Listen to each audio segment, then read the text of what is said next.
नमस्कार, मी वृषाली पाटील. आपण बघत आहात एक्सप्रेस न्यूज मराठी. उमरखेड तालुक्यातील लोहरा येथील शाळा व्यवस्थापन समितीची बैठक घेण्यात आली.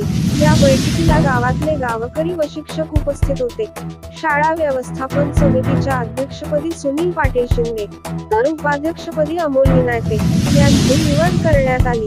निवड झाल्याबद्दल गजानन शिंदे, पप्पू शिंदे आणि गावकऱ्यांनी केले त्यांचे अभिनंदन आणि दिल्या पुढील वाटचालीसाठी शुभेच्छा.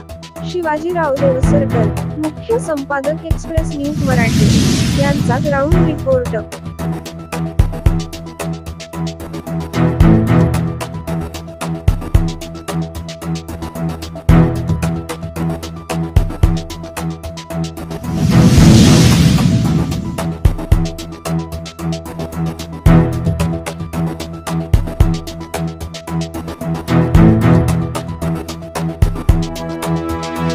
ये वीडियो पर्सनल यूज के लिए है और MTC ट्यूटोरियल्स के सब्सक्राइबर्स ही इस वीडियो को इस्तेमाल कर सकते हैं। अभी सब्सक्राइब करें MTC ट्यूटोरियल्स।